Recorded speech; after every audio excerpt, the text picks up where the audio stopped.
Good morning, good afternoon, or good evening, whatever time it is that you Inky Savages are joining us. Savages? Whatever time it is that you Inky Savages are joining us for episode number 163 of the PenBoyRoy Pentertainment Podcast. It is a beautiful Saturday morning. It is May 13th, and we are very happy to be here with you. Last week we kind of had to skip, but we're going to just, I guess, start shifting things to the weekend. It gives me more time for doing this and editing and stuff like that. Of course, I do have to check with Tom to make sure that he can do Saturdays and stuff like that. You good with Saturdays, Tom? We'll see. Because, I mean, there is soccer on Saturdays, so, but today not. But we'll figure something out. We always figure something out. Yeah, we always figure something out. But so apologies for the delayed episode. But this week, Tom is going to talk to you about a pen that is coming from... This is where you jump in. Oh, okay. This is coming from Bennu. Right. Which actually, I just got a text message from Bryce right now. Really? Because I know a lot of people have been looking for this pen. And this pen has actually graced the Goldspot Pens website before.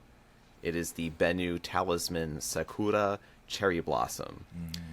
It is presently on its way, and the reason why I'm being a little bit slow with the delivery on this, I'm not trying to slow roll you or pause for a dramatic response. I'm actually looking on my phone right now to see the tracking information that they had provided for us. So I'm just taking a look at that here. So it's coming, huh?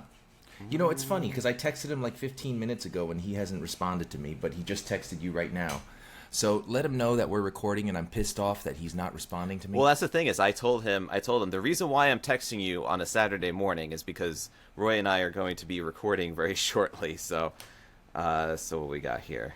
I don't think that this is the right one. It says on the way. Is this seriously the right one? Sorry, it's just a label created on the way. It's shipping to. Okay, so that is the right. Oh, so it's actually going to be arriving by Monday, it says. So Monday, May 15th, we should receive that shipment of Bennu Sakuras in Manawan. However, do not hold me to this because sometimes that may shift or change or whatever. And plus, sometimes the UPS guy does not come until later on in the afternoon. By that point, Monday's already a busy day, so we may not get to the shipments until later on in the afternoon. That way, it usually will get processed and be there for the next day. Right. So, yeah, so that's going to be a big thing because a lot of people have been looking for this Bennu Sakura Talisman, and it is a beautiful pen. It's pink and it's blue, and it's got shimmery flowers on it. It is all the things just awesome that you would expect with a Bennu pen because it has all of that over-the-top glittery, shimmery goodness and the colors and the swirling of the resins. You just don't see anything like it.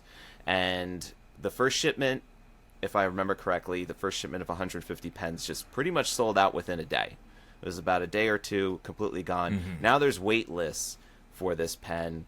And when I say that, I mean, I have insider information knowing how many people are on the wait list for each nib size. And if you gather all of those email addresses up, it is over 200 people total. So I am not joking when I say this, that the moment that it hits the website, we're going to have to do some sort of saying that at this time we're going to officially make the inventory available because I think that it will be another instantaneous, just completely gone. So don't take my word for it that it'll be on the website on Monday. We'll probably have to plan something a little bit just this week. When is this episode going to air? Is it going to air today? It's going to air today, yeah. It's going to be Saturday. Okay. So we're not that late because we did make an episode last week, right? We had an episode last week. So we're not technically that late. We're in the calendar week. We're still within the calendar week. Yes, we're still within the calendar But I wish weeks. I could be more regular. Yeah. Yes. So the Sakura is a very nice sky blue pen with swirls of pink and flowers on it. It kind of reminds me of a cousin to the unicorn barf color, right? Wouldn't you say? Or fair enough. I also think it looks very similar to that Diamond Cast SD that was out there. The one was like cotton candy. It looks very similar to that too. like in terms of the coloration, but in terms of the flower glitter pieces that are in there, there's really nothing else that looks like it. It's Right. It's It like really as though is nice. the cherry blossoms are floating in the blue breeze, and you've got the pink in there too. It's just a very colorful, gorgeous, unique, one of a kind pen. Right. And this is going I to be the really- last 150 pieces. That's it. There's not going to be Really? any more after Why would that. they do that, knowing that they make so much money? I mean, rather, knowing people want it so much and then they sell out so quickly, right? So it's not like, oh, hey, this is a limited edition of 150 pieces. They're numbered, and we're going to do a second batch. Haha, gotcha. Everybody who bought the first 150, you had FOMO, and, we maximized the sales efforts on that, and now we're doing another 150 as a money grab. That's not the case. The case Right. is people just want it. So if this 150 is going to sell out, which it will, because you have over 200 people on the wait list and 150 pieces coming, that means 50 people are going to be left in the dust. Potentially. Why not just make more? Like the company's job is, their sole function is to make pens. They Just have a make pens formula to satisfy the people. right, So. and they have a formula that is fiercely successful. Make more. Why make this one the last one? Because now that you said, wait, hold on a second. Now that you said that this is the last 150, you're locking that company into never being able to do it again. Because if they do it again, after someone says this is the last 150, you've just fooled this second batch of 150 buyers into rushing into buying it just for them to come out with another one where they didn't have to. So if you're sure that, you know what I mean? Right. If I'm you're fairly absolutely positive. sure. Fairly positive. You're that fairly this would be. positive? Yeah, so Right. the thing is, it isn't numbered, right? So you didn't necessarily have to say, okay, well, then that's it. But at the same time, there's so many different projects like Armenian Paklava and then everything else that we have several ideas that we're going to get prototypes made for later on in the year. So there's a lot of things that we want to do, a lot of things that we still want to produce and come up with some crazy ideas that would be fun. So, to be kind of stuck on the same thing and just continue to producing it, especially since we do have to get 300 at a time, it's like there's the minimum orders, and it's just like, well, do you want to buy into more of them? And then the kind of the interest wanes on it, because this is a very, like, the pen industry is a very, like, it's almost kind of like fashion at this point, where it's, Right. the styles get hot, and then after a while, people are all into it, and then they kind of switch on to something else that's, I mean, just think of, like, Diamond All right. Cast. Diamond Cast wasn't around, like, wasn't really much of a thing like 10 years ago. But now, Right. putting a pen out in Diamond Cast is fairly common. So, but then, when you look at a Diamond Cast pen, you're like, well, I could see a lot of other pens that are like that these days. And then you start to look at Bennu pens, and you're like, holy crap, now there's, like, glitter in the pen, and it looks Right. over the top smart. So, what I'm saying? Like, things like taste and stuff change, so you want to kind of keep being fresh, and even when something is really popular, maybe just kind of say, hey, you know what? How like Nintendo, like how Nintendo does things, where it's like they never seem to have quite the number of whatever it is that people want available, but it leaves them wanting more. Right, but they keep you guessing. So Nintendo is different in the case, because this is why, first of all, just interjecting myself really quick. This is why we shouldn't do unscripted sponsorship reads, because we go off on tangents. No, but listen, Nintendo is different because they keep people guessing. They don't say this is 150 copies of the game, and then when it runs out, everybody rushed to buy it because they said there's only 150. And then 2 months later, be like, hey, here's another 150. This is the last one. And then 3 months later, hey, here's another 150. You're going to piss people off. So either say that this is the last 150 and then let it be the last forever and never backtrack on that. Because if you do, you lose credibility. Right. Or say there's a possibility that there's going to be another 150.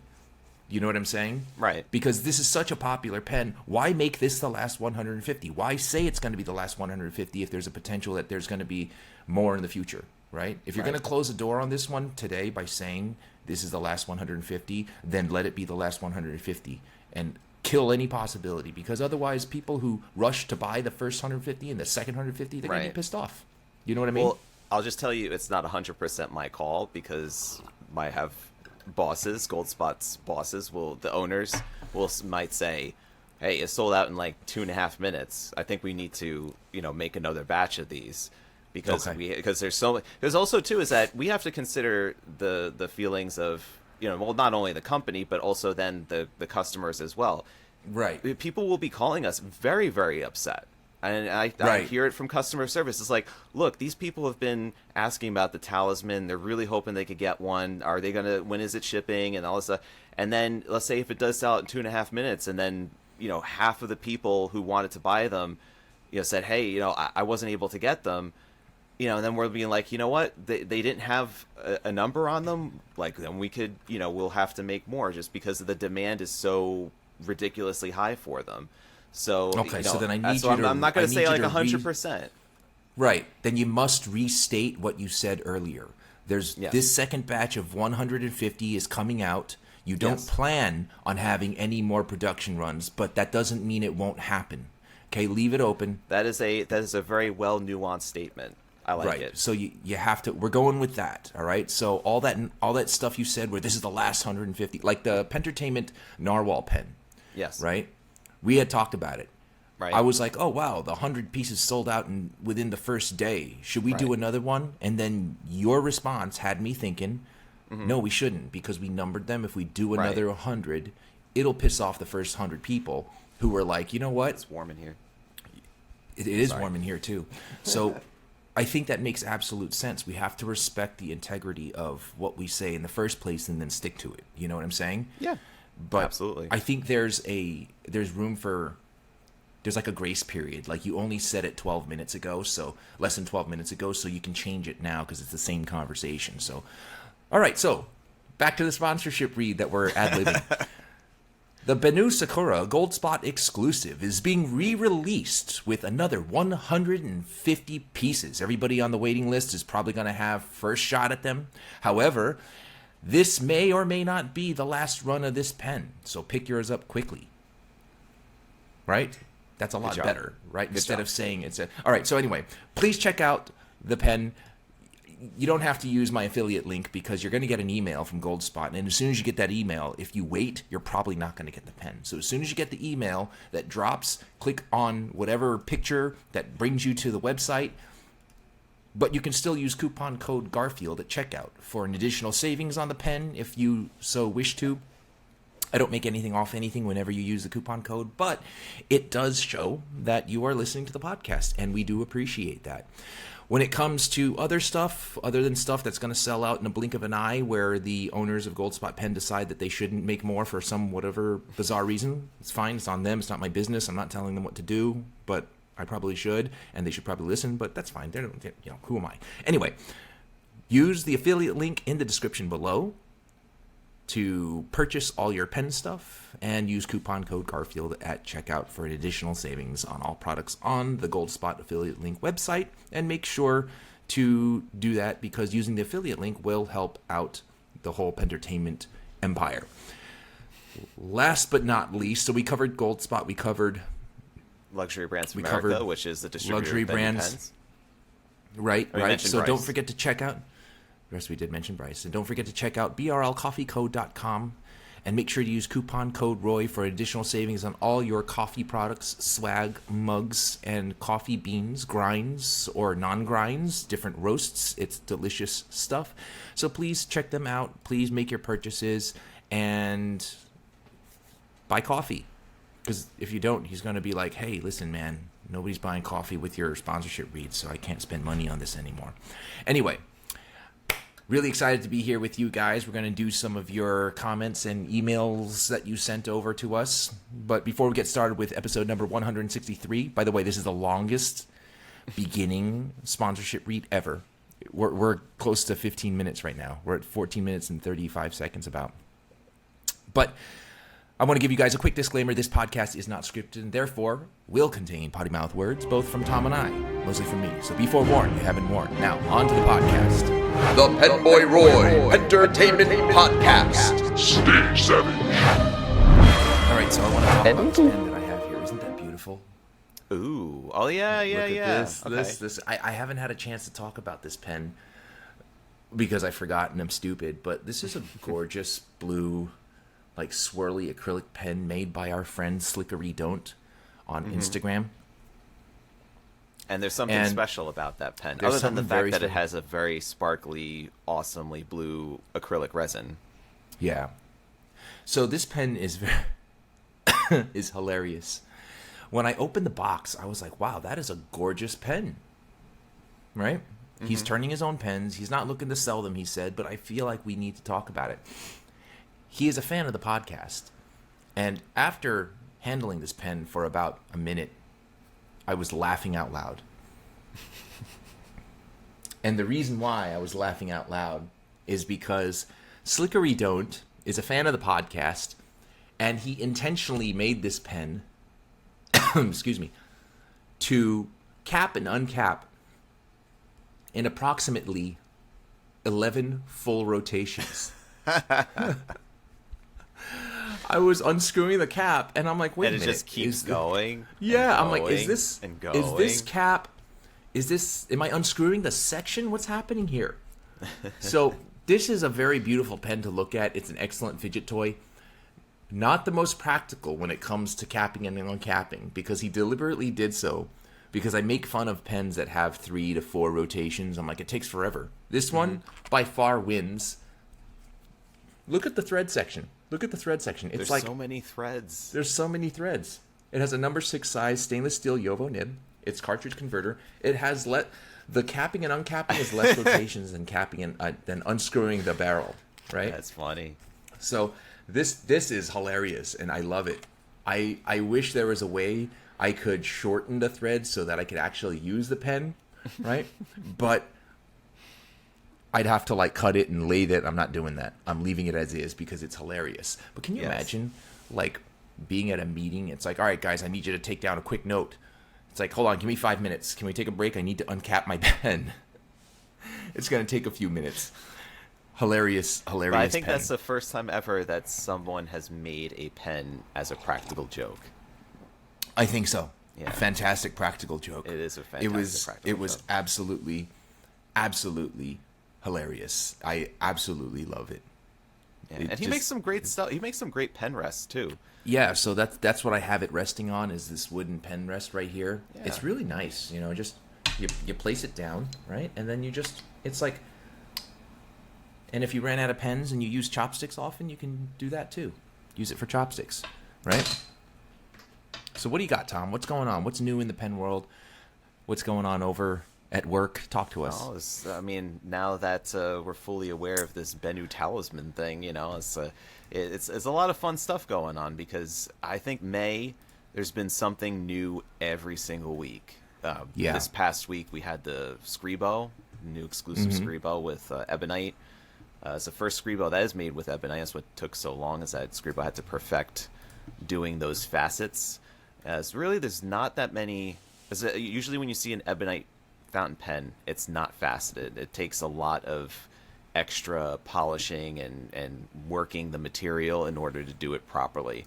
So it was interesting to see the development of the project, but it took about a year to work through that, between like picking the Ebonites and then sending them over, prototyping and stuff. It was one of the longer projects. Bennu, on the other hand, I feel like we send them an idea, and then we get back a wild resin, you know, that looks amazing and beautiful, and they're showing it with, you know, gloves and everything, and I was just like, wow, just how quickly they work.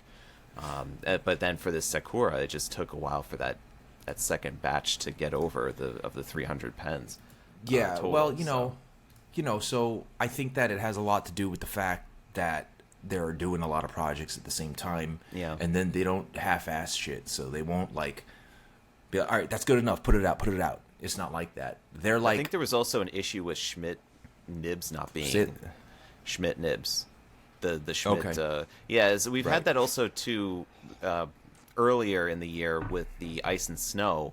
They didn't have any of the broad. I believe it was broad that was missing. So it was like, okay, well, we'll just take the other pens for the time being, and we'll wait for the other ones to come in. But they were just, sometimes like it just is weird, especially since Schmidt actually gets the metal part, at least from Yovo. So Schmidt doesn't really like. It's basically most of the nibs in the world come from either Bach or Jowo, and it's like seems to be that most companies prefer using Jowo. But the problem is that if Jowo decides we need to go on holiday, or hey, we can't make nibs, or we're having production issues, then the rest of the fountain pen world suffers. So like a manufacturer like Bennu who uses Schmidt, who then uses Jowo, then it becomes a production issue for them too. So can you see what's happening behind me? My cat is like attacking a water bottle that I dropped on the floor some time ago. It's the cutest thing because that's what Garfield, they do right? is they use their front paws to hold it, and then they use their back feet to just like double feet kick it. It's the cutest thing, and then they go so crazy and it's so hyper. Garfield, you're adorable. I love you. Okay, so I want to just go over some emails that we got on the Pentertainment podcast, as well as some comments on Instagram, if you don't mind. Sure. What are we going to be tackling the video comments first? Well, we're going to tackle the giveaway question because on your Instagram reel, I believe it was, for Ink Journal, you did say we're doing a ink box giveaway. Yeah, Ink Flight giveaway, and we were going to do anybody who submits questions. We got a lot of questions. So I do want to do that, and then we're going to pick a winner today. Yes. Okay? So let's start. So I'm not sure if I'm allowed to read their names or not, but I guess we would have to, just because otherwise the person hearing it. How would you? Well, I mean, maybe like first name, last initial. Right. So I'll just go with first name. Okay. So My the dogs first are question just about we to got. go nuts, by the way. So just to warn you, I saw the mailman just pull up. So just okay. Is it because okay? They Why have do something dogs against go the crazy mailman? with mailmen? Right. It's like universal. I don't know. It's not exclusive to any one dog. It's everywhere, no matter what. So anyway. All right, so first question we're going with is Theo's question. Theo asks, hello, one thing I've always wondered is whether there are any nibs that can give a stub effect for us lefty overwrites. I've always loved the italicized look, but I'm totally incapable of underwriting. Okay, so for anybody listening who doesn't know what he's talking about, or he's not a lefty, let's first explain the issue that lefties have. So when lefties write, they're not writing with their right hand. Well, no shit, stupid, right? But what happens is when they're writing, they're actually dragging the pen away from the spot that they're writing. That's a righty, rather. A righty drags the pen on the paper away from the direction that they're writing, so there's no smearing. Right. Lefties, on the other hand, they write and their hand drags in the direction that they're writing. So what happens is the moment they write, the bottom palm of their hand is rubbing across the ink. And because they're lefties, they can't get under it and write. That would be an odd, I guess, angle for them to write. So the issue with stubs or italicized nibs is since the contact point is so wide, it's either 0.9 millimeters, 1 millimeter, or 1.5 millimeters. Yes. It takes that much longer to dry. And as a result, what happens is they just get like a paint streak across the pen. Right.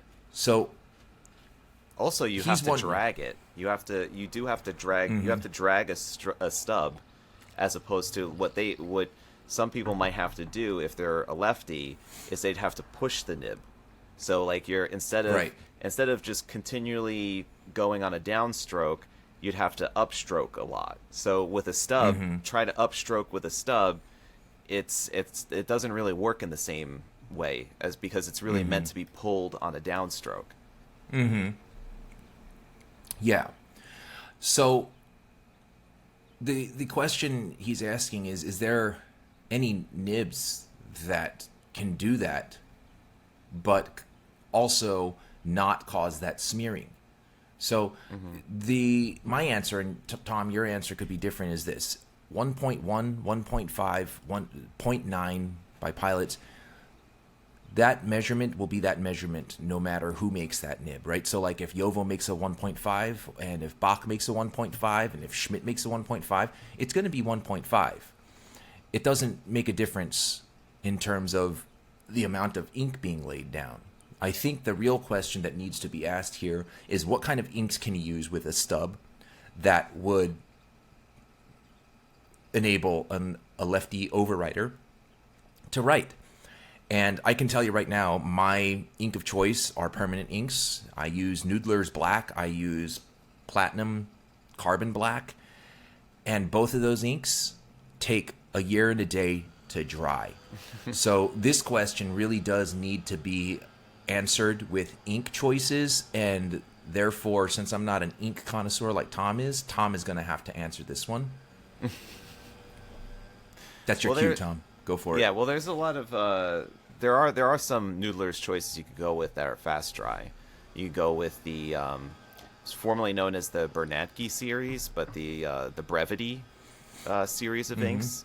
So there's Brevity Black, Blue, and Red, I believe, and Blue Black as well. That would be a choice there. I think also Graf von Faber-Castell makes a pretty good set of quicker dry inks that are also fairly water resistant as well. That I would also say is a good one. One thing I will also point out too is not necessarily having a stub, but if you look for double broads, double broads tend to be rather stubbish in nature, but they have more of a rounded surface for the nib.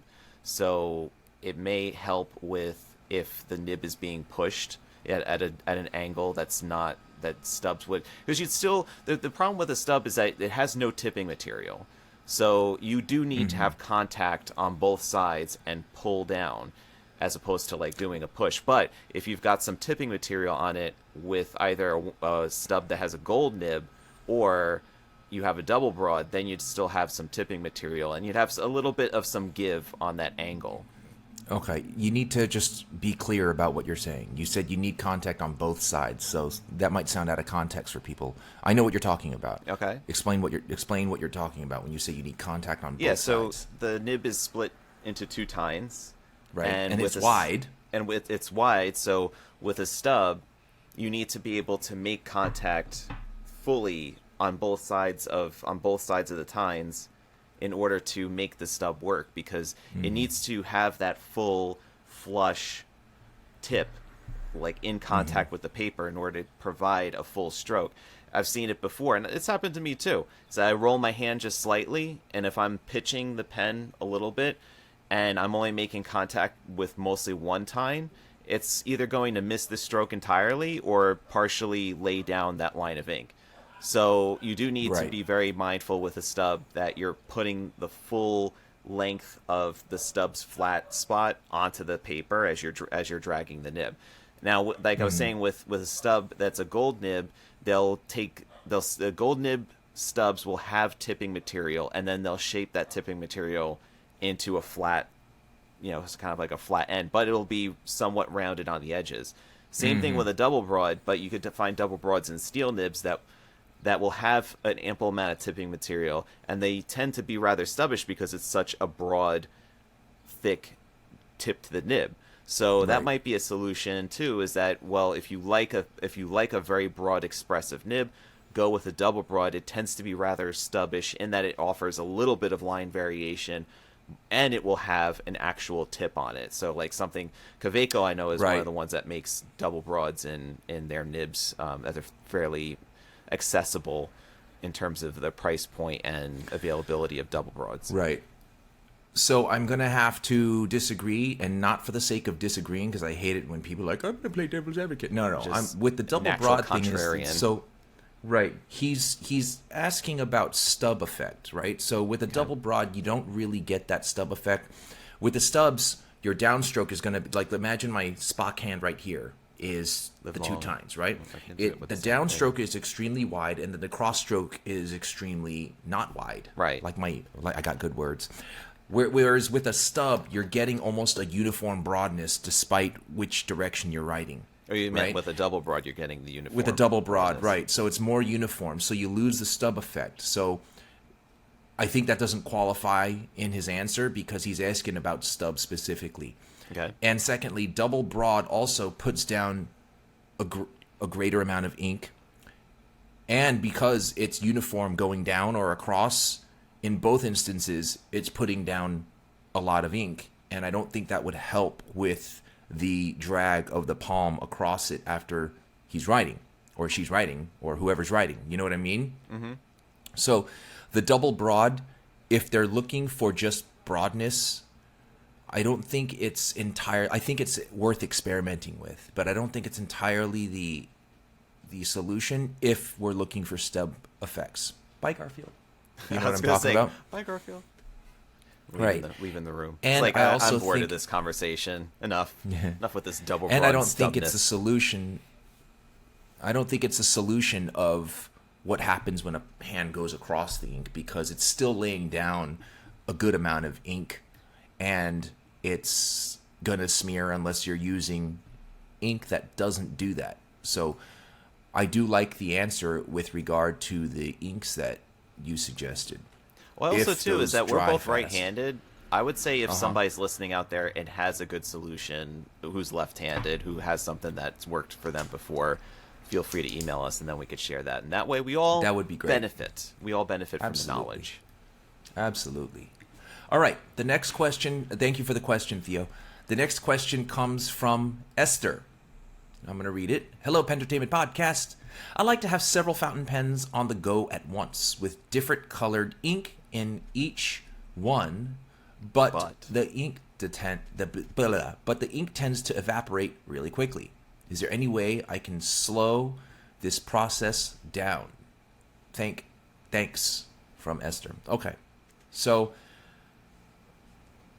I think we need a little bit more specific information. Yeah, I wonder how to answer quickly this is one. quickly. I wonder. Right. That's what I also or how many pens there's is a few inked at the same time. Right. That was my next question. So all those things affect the answer. Mm-hmm. And what kind of inks are we using? That is true as well. Right? There's a lot of variables at play. Right. But it's an interesting question to answer. Mm-hmm. I usually find that if I do have quite a few pens inked, and I've had upwards of maybe like 10 or 12 at some times, but this was like a while ago, because usually now I only maybe keep 5 at max at the same time inked up, because I know I can't get to all of them regularly to work with them every day. It just is not possible for me. I need to, maybe I'll have 2 or 3 out my desk at any given day, and then the other 2 will get worked in the next day. It's just kind of working them in and try to keep them in the rotation. And I do know that if something is not used for a while, it will then start to dry up. Maybe over, like 3-4 weeks, if it goes completely unused, or maybe used very sparingly. Well, I noticed that cartridge or converter might start to show signs of ink evaporation. And really, there's not a lot you can do about it other than maybe wetting the nib, or because it just lost its water component. It has evaporated, so it needs to get juiced up again somehow. Right. So to answer the question, how can you slow the process down? There's no real way to slow the process down of drying, right? So if the question was asked, how do we get, like, there's still ink in the converter, there's still ink in the cartridge, but it dried out and now I want to get it to write. Like Tom said, I think the best way to do it is just run the faucet over the whole nib unit for like a second. Mm-hmm. It resaturates and re-wets everything and gets the capillary action flowing again, because a lot of times ink will dry in the fins of the feed.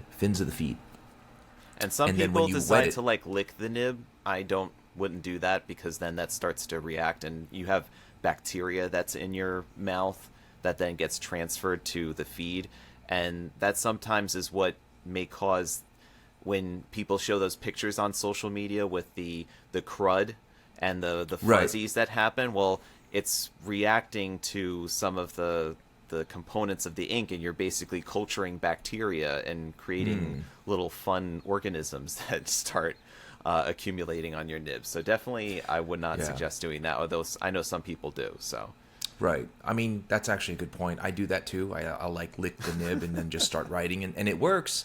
Yes. But it's also kind of gross too, because forgetting about the bacteria in your mouth, but you're licking your nib. It might not be clean. Who knows, right? How often do you disinfect your nib? But yeah, you don't want it to look like it has a cordyceps infection from Yes. The Last of Us, right? Yes. So another thing that I could suggest that may help, may not help. I don't have any anecdotal or studies to show this, but keeping the pens in a case that is almost airtight, like there he is. I like to use the Esterbrook Nooks. Mm-hmm. Right, so I don't know if that helps with drying or not. It's not going to be like airtight. I mean, if you really want to go extra, you could put them in like a Ziploc bag and then, maybe do like a little vacuum seal. But then that might end up breaking the pen, possibly. But, right? Can you imagine if you vacuum sealed your pens every time and you have to like rip open the vacuum seals? But yeah, that might be a little extra. But maybe just like a zippered or some sort of pen case that keeps them out of the direct exposure of sunlight and heat changes, because I think that would probably be your main culprits of ink evaporation, is exposing them to, say, being outside or being like under a fluorescent lamp for quite some time, that they could start to dry out. And it also could cause some issues with pressure changes, especially if you have a vacuum filling pen or an eyedropper fill pen. If you have it under direct heat or light, it could cause some ink burping and stuff like that. Right. Well, Esther, thanks for the question. Next one is from Tom. Not you, Tom, but another Tom. There's another Tom. Hi there. Is it worth the time and money to replace a feed with an ebonite feed on a Pilot Custom 823? I was wondering if it makes it wetter to do so. Thank you, Tom. Yes. That really depends on how much it costs, right? Flexible nib factory is a very popular choice for people to, especially if they do the customization of the 912. So I think they have 823 feeds, and they also have the ones that are made for the 912 as well. They are for FA nibs particularly. So the issue that some people say with the FA on the 912 is that it doesn't quite, the plastic feed on it doesn't quite keep up with rigorous flexing. So they go to this website, flexiblenibfactory.com, I believe, not affiliated whatsoever. But I've heard a lot of people have amazing experiences with then swapping the feed with an ebonite feed from that website. Yeah. And then the ink flow is then so much wetter. They have two different options. I think they have one that has a single channel and then a dual channel feed as well. So you could really amp up the wetness on that nib, which then for sure, if you do it on an 823, even if you don't have an FA nib, if you just have a regular fine or medium nib, it will give you extra flow. So give it a bit of a wetter flow on that. So, but you do have to just be careful, because you are taking the nib out yourself. If you're familiar with doing little nib changes and things like that, it shouldn't be too difficult, but you just want to be careful because you never know. All right. So what does this custom feed cost? Let's see. Nib factory. I'm gonna look it up here. Just give me a second. Just taking a look. Sure. You can. So everybody watching, you can't see because it's off screen, but my cat Garfield, he keeps like reaching up and tapping me for pets. It's the cutest thing. He's looking for the love today. This one at my desk. Yeah, he always does this. So let's see. Cats are the cutest things in the world. I love dogs too. I just can't have one where I live. So the website, I was incorrect before. It's not flexiblenibfactory.com. It's just flexiblenib.com. So you can look at that. There are feeds, housings. There's stuff for Yovo, but particularly they have 743 FA replacement nib. They have 912 replacement feeds. I think the 743 might be the same as the 823. Is that correct? No. I don't know. It's not. I'm just saying no because the numbers sound drastically different, but I have no knowledge. Well, for example, was it the Pilot? No, it is the same, right? The 743 isn't that the that's the new one. That's a cartridge converter. But it's the same model as the 823, so it does the number 15 nibs. Yeah, so it does say it on here. So it says Pilot 743/823 FA size number 15 replacement feed to improve ink flow over the standard feed. This one has a 3-slit ink slot for use with dry inks or those who prefer wet nibs. So here, I see they have them in stock. Where is there? Price is $27 for the black ebonite feed. So not a. I mean, It's only $27. Only $27. I mean, you look at it this way: your writing experience could be greatly improved using that feed. So, and it would make it the most ideal writing experience for you. $27, really not a big deal. Right. So for $27 on a pen that costs almost $200, you're completely and totally maximizing its ability. I think it's. I was thinking if it's like $100. You're thinking many years ago. 743s cost a lot more than that, or even the 912s and stuff like that. The 743 is $336. The 823 now, with the price increase from earlier in the year, is now $335.95. And these are street prices, by the way. And then the 912 is actually the cheapest at $280 for a 912.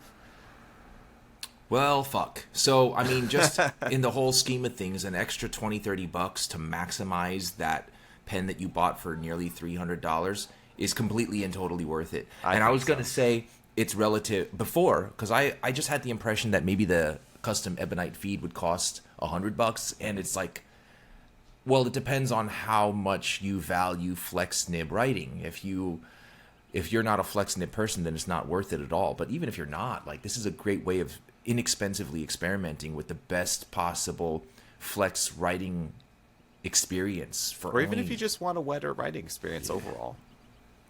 Right. Yeah. So definitely the answer to the question there, Tom, who emailed us, not Tom who's sitting in front of me. Right here. It is worth the time and money to replace a feed with an ebonite feed on a Pilot Custom 823. 100%. Yeah. And you know what I love? So the 743 has popped up on my list of a pen that I am curious to get in the future because differing from the 823. The 823 is a vacuum filler. It's long considered to be a Grail type pen, one that a lot of people have in their collection. Superior writing experience, beautiful nib, and the design is just classic.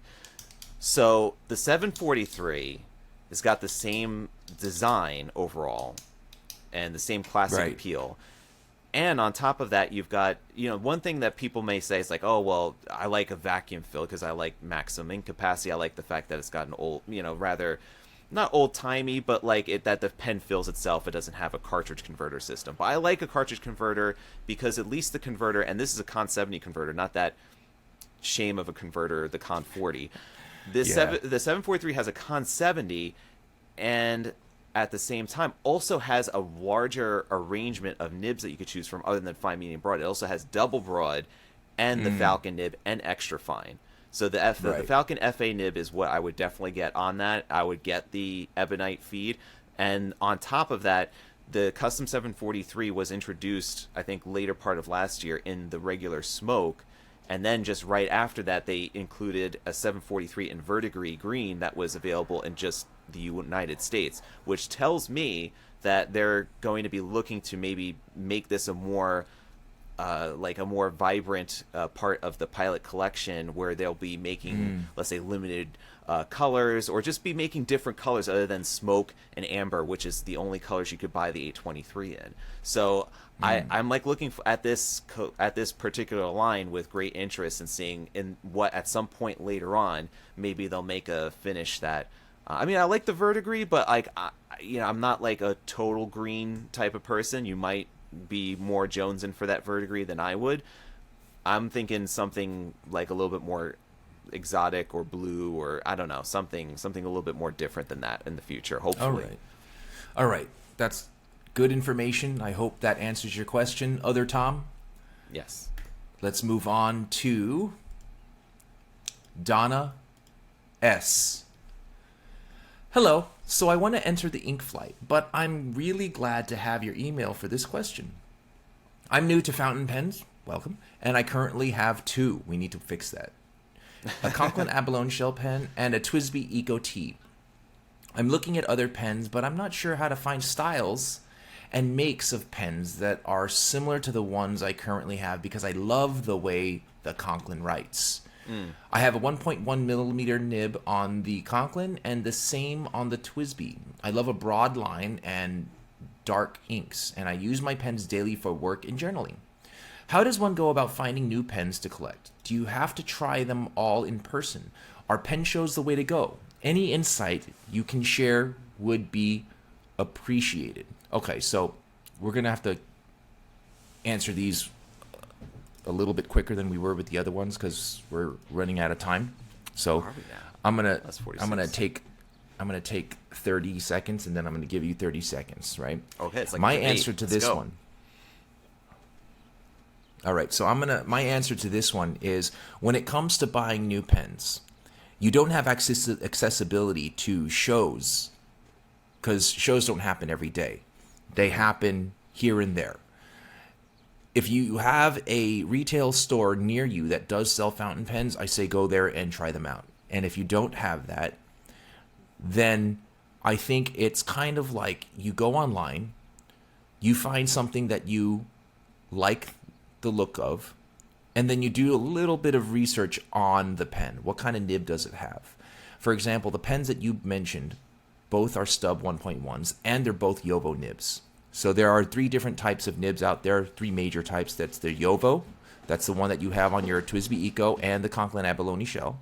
There's Bach, which you don't have any of, and there's Schmidt. Okay, so if you like the way the pens that you have write, then you want to look for pens that say they have Yovo nibs. And then after you find that out, rather before you find that out, you have to look at pens that you actually like the aesthetic of, and you kind of take a risk. You're buying the pen and you're taking a little jump of faith. I don't want to say leap of faith, but a little jump. If you're buying it from Goldspot, you're buying it from Pen Chalet, you're buying it from Goulet, you're buying it from I can't think of anything else off the top of my head. But these retailers, then the leap becomes a little hop because if you don't like it, they'll take care of you. So that's all I have for Donna's question. You want to answer her question? Sure, and that was going to be something, the Yovo connection was going to be something I was going to touch on, because you could easily then find other pens that would be in that similar realm, in that price range too. I don't know if price is going to be that much of a concern, but you could explore outwards from there. I would also look at particularly, you could go to, let's say, a website like Goldspot, and you could sort the massive selection of thousands of pens by price, but also, more importantly, by nib size. So you could look it up and say, I only am interested in looking at stub nibs. So there's a filter.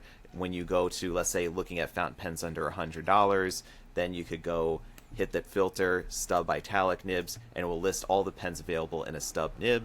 Then one things that come up on when I was looking at that search is looking at Navalor or Narwhal.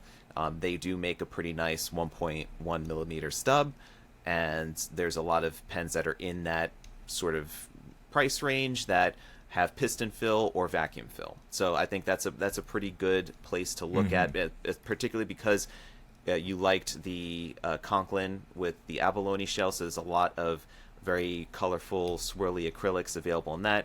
And then also you like the TWSBI, probably because of the piston filling mechanism as well. Another brand I would also take a look at too, if we want to maybe switch it up and do a pocket pen, would be Kaweco. I like Kawecos. I like if you want to look at a broad nib in that. That's a fun pen to have as like a daily, everyday carry sort of pen. But yeah, it's if you're also happy with what you're happy with, then just stick with it. And then if you do come across a situation where you could go to a pen show or a pen shop, then you kind of already have a good idea of what you like and what you enjoy and what you get out of writing. So as long as you tell the person at the table or at the shop, this is what I like, maybe you could suggest some things for me that are relatively in this same area, then they could give you some ideas as then, and then actually physically hand you the pen so that you could hold it, try it out, kind of get a feel for what you might enjoy there. Okay. So I'm going to move on to the next question. This next question was actually, so we have to pick a winner, first of all. Do you mind if I pick the winner? No, go ahead. Carolyn's new. She wins because she's new, and I want to welcome her into the fountain pen community, podcasting, social media, anything fountain pen related. So she wins. She wins an ink flight box to use with her new pens. Congratulations, Carolyn. The next question comes from Clark, and this was actually before the giveaway, so this one's not eligible, but Clark is a cool dude. Good morning, afternoon, evening. I was just sitting here looking at my 10-gallon aquarium while listening to the podcast. Then I started thinking about the future of my 10-gallon tank. Currently, it is home to a few fish, a blue gourami, Pablo, and 3 guppies. They're the tankmates. I am thinking when the time comes that I may like to buy a betta fish for this tank. I was wondering if you could offer some advice to caring for a betta compared to other fish. Do they require anything special outside the normal aquarium accessories, and additional information would be appreciated. My other tank is full of convict cichlids, which I have raised from tiny fry. Aw. So that tank is good for now. Lol. Looking forward to the fountain pen fish drawing. That's right, I got to do that. I've been so busy with this whole class that I'm taking for work and stuff. But okay. 10-gallon, you got guppies. It depends on the type of guppies. Are they fancy guppies or are they like feeder guppies? If they're fancy guppies, because fancy guppies have such flary fins and they look almost like a betta, you can't add them together, because then you're going to have dead guppies because the betta will kill those guppies. Why? Because they're fancy like the betta? Right. So the fancy guppies have flowy fins. And the bettas will just take that as a threat to their flowiness. So betta fish are very territorial. That's why they got that name, Siamese fighting fish. They're very territorial. You put 2 bettas in the same tank, they will kill each other. Also, the gourami is a cousin within the same species to the betta fish. So if you put the gourami, a dwarf gourami, with a betta, they will also kill each other. So you can't add the betta there. Now, let's say the 3 guppies, if they're all males, and eventually their time comes and they're not in the tank anymore, and then you want to put a betta in that tank, you'd be fine, because the water parameters that a betta needs are the same as a gourami. Guppies are very hardy, so they can go from a pH of 6.0 to 8.0. Bettas really like a pH of 6.5 to 7, around there. They like a little softer, more acidic water, so lower pH. Like I said, you don't want to go below 6. If you go below 6, your pH crashed, and the beneficial bacteria will no longer go through the nitrogen cycle, which is bad, because then that increased nitrogen, increased ammonia, and increased nitrite could kill them. Your other tank full of cichlids, you can't put a betta in there. And the reason why is because cichlids require a higher pH, and because cichlids require a higher pH, you can't really mix them. If you have a cichlid tank, I'm assuming you have crushed coral somewhere in the tank, and you're keeping the pH over 7. So I don't know if that's optimal for a betta. And also, I'm not sure if they're great tank mates. But for a betta, you just need a minimum of 5 gallons, which is, you have a 10. That's great. You need filtration. You need a heater at 78 degrees. And that's pretty much it. If you have tank mates, make sure they're not flary-looking tank mates like fancy guppies. If you have plain old feeder guppies, they're great pets too. I'm not big into feeding live creatures to other live creatures. I can't watch that. But for 3 guppies, if they're fancy guppies, I wouldn't add a betta at this time. So thank you for that question. And then he also sent another one where, right. Another one he guppies. Showed. Okay. Yeah. Another one, he sends us a picture of his dwarf blue, powder blue gourami, Pablo. It's very nice. Oh, also, I'm looking at the picture that you sent me. I'm looking at a lot of artificial plants. There's nothing wrong with that, but make sure you're up on your tank maintenance, because if you only have artificial plants, the nitrogen cycle will happen, and then the final product of nitrate has nowhere to go unless you do water changing. With live plants actually consume the nitrate and require you to do a little less water changes than you would normally. Okay, so I also, a couple of episodes ago, I asked people for suggestions on names, right? Of my new betta fish right? The white and pink one that was on Instagram. Yes. So I'm going to read some. I already decided what to name him. Okay. And the name that I gave him comes from. I'm going to tell you what the name is, and I got to find whoever it was that sent it to me, because that person needs to get something. Because I think we did say that if you help me find a name, they win something, right? Isn't that right? I believe so. Okay. I'm trying to think what it was that we did for that. I can't remember. We have to look into it. But so the name that I'm going with is Yurushi.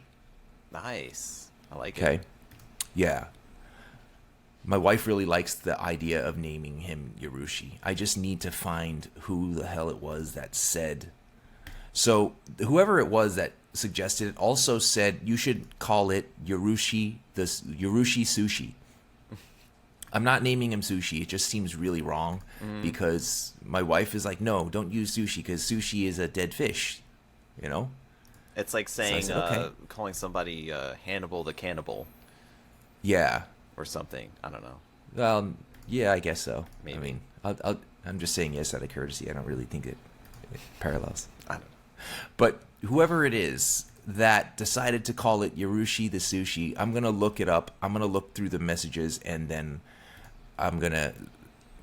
you'll get something from me and give away when we figure out what exactly it was that we were supposed to give away. Or maybe they'll shit. reach out. They'll like be listening to this episode, and say, "Oh, hey, yeah, Yeah. And then I win that thing. It was Roy's pen, that one that he really likes so much.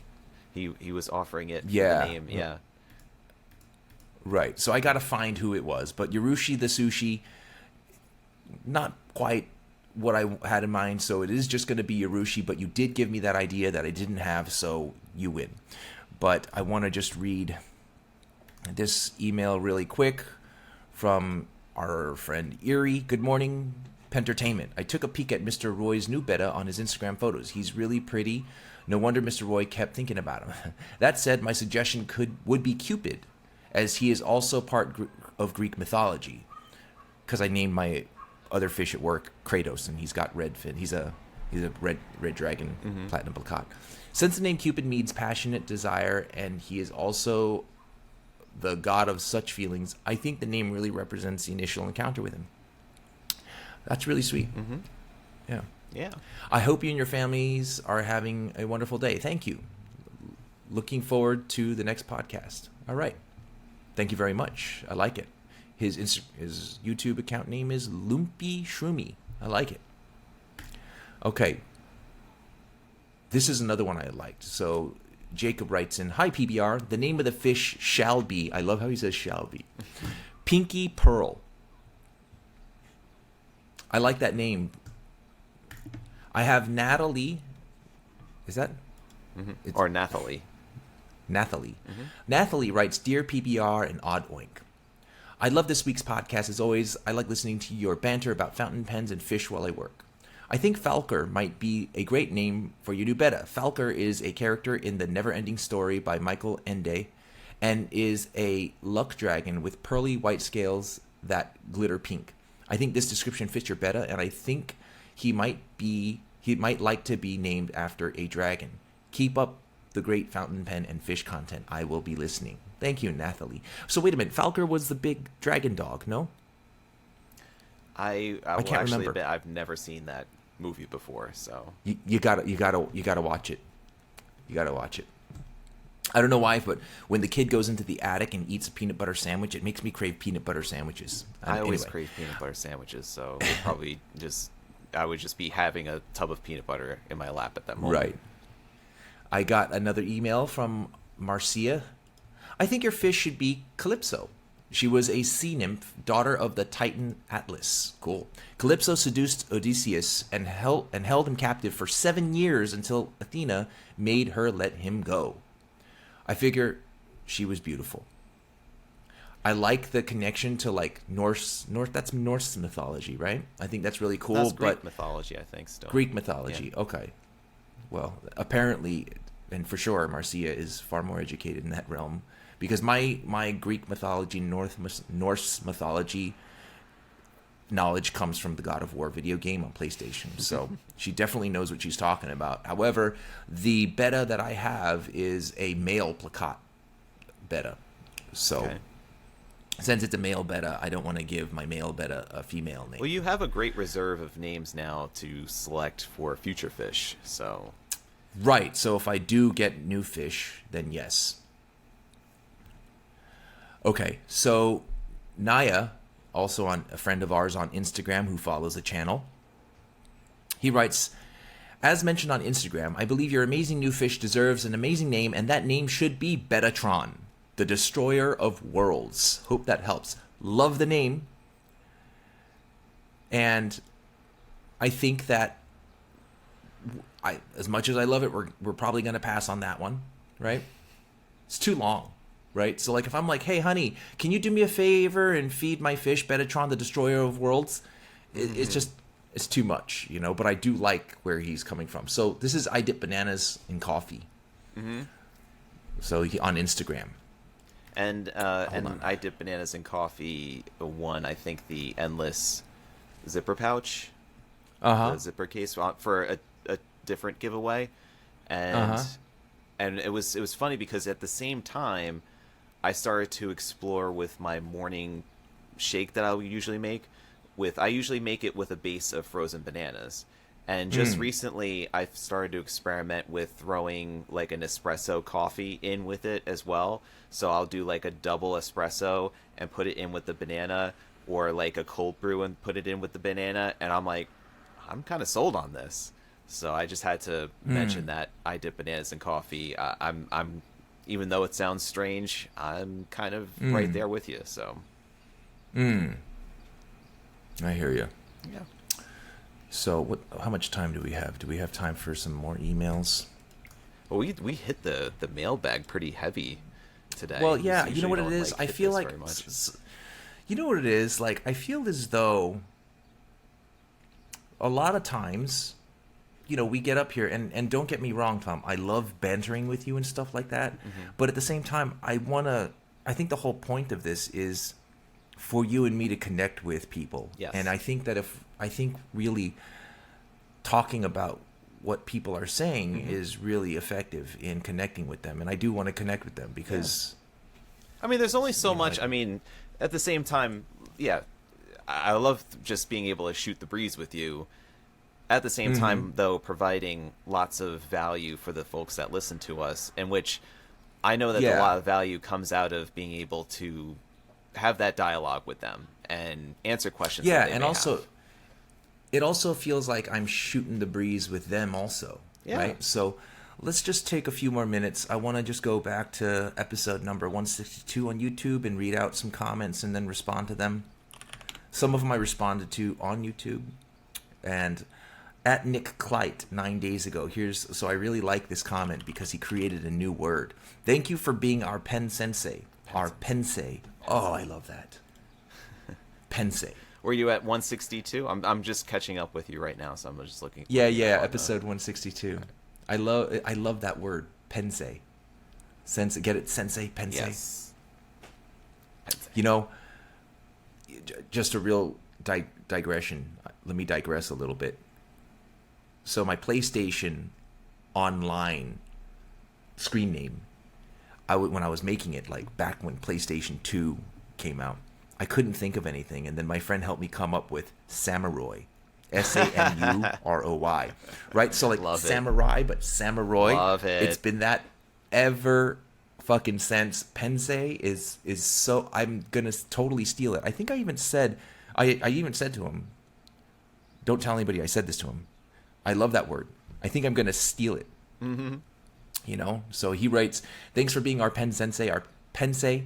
I think you giving your honest opinion is refreshing. Too many pen videos are too sale oriented. We need more honest evaluation. Otherwise the community doesn't improve, and that's 100% true. Okay, the next one.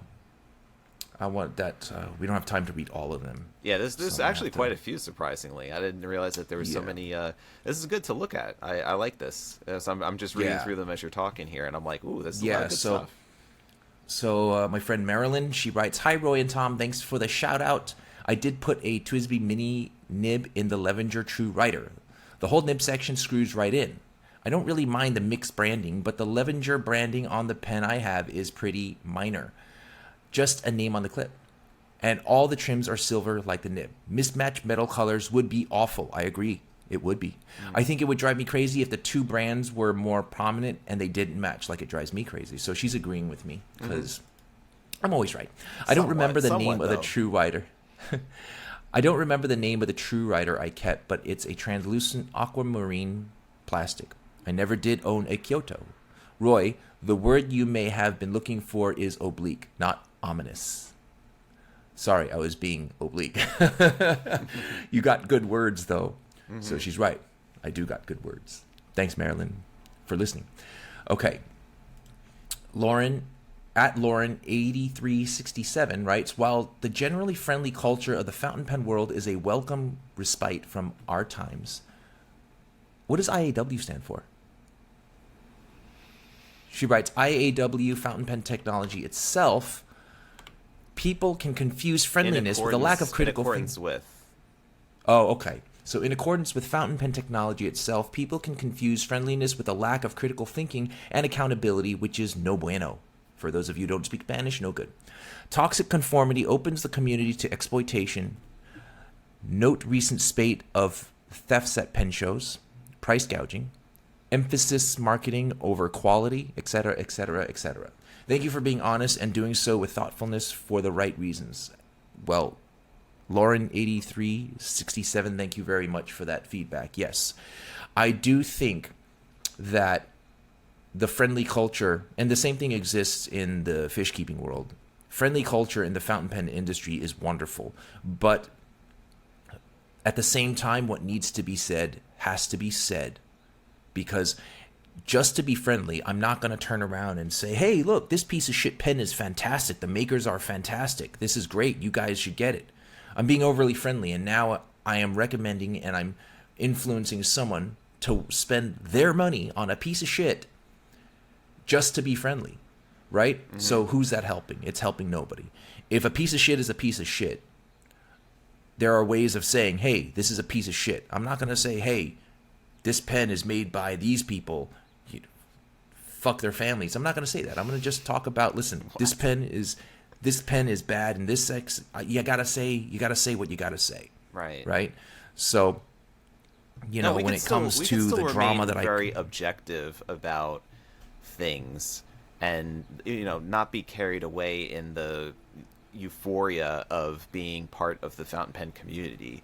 I think that exactly what Laura's saying on there is you're allowed to be an individual who has their own opinions, and fountain pens come in all sorts of shapes and sizes, brands, makers, nibs, everything. You're allowed to say, I don't like this one for whatever reason that you may come up with, and it does not need to be justified. It could just be like, I just don't like the people that are part of this brand. Okay. Right.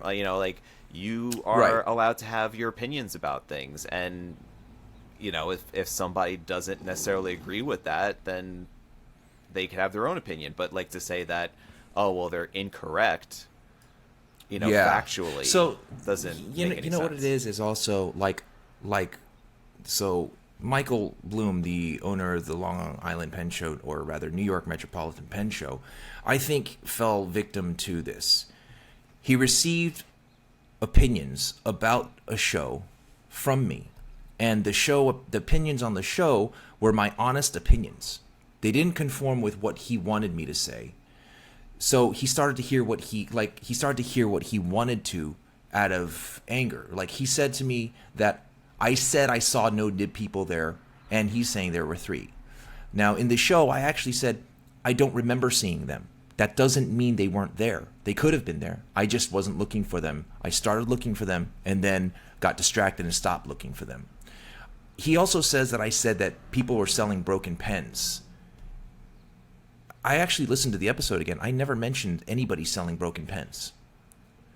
So he said, you mentioned certain people not being there and they left the business years ago.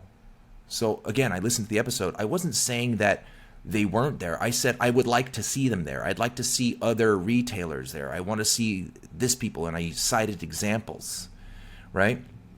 Mm-hmm.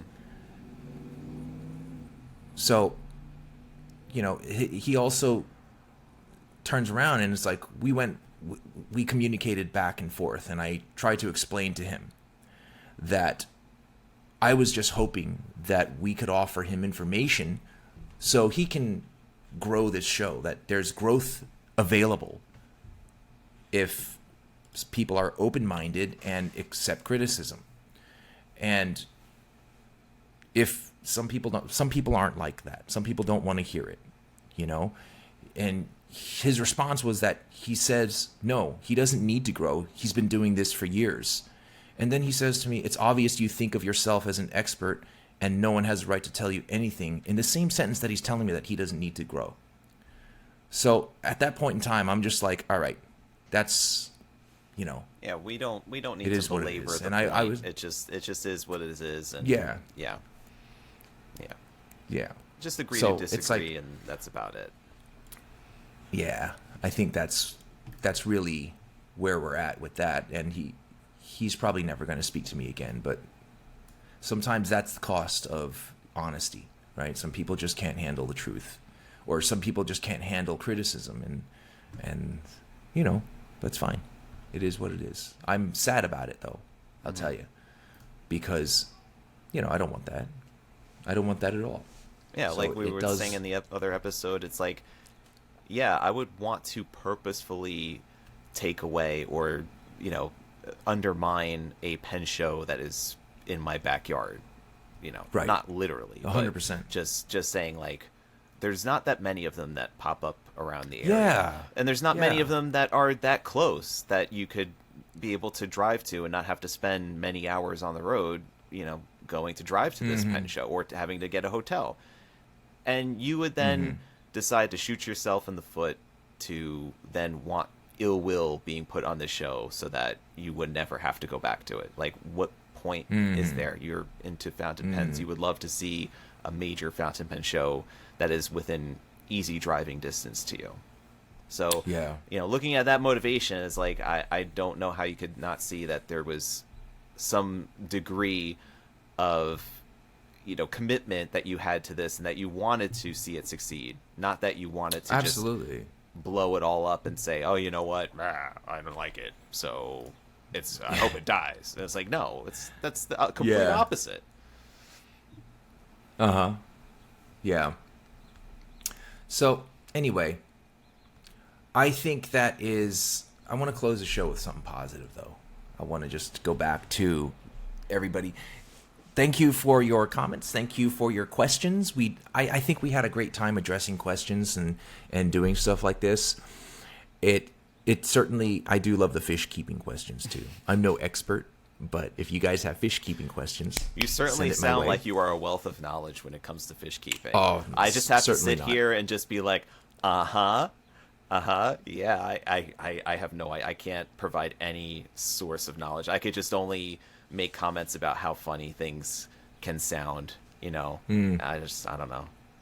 So, well, I do appreciate everybody's questions about the fountain pens. If you have any questions, you can reach out to us at pentertainmentpodcast@gmail.com or on Instagram at inkjournal or at PenBoyRoy.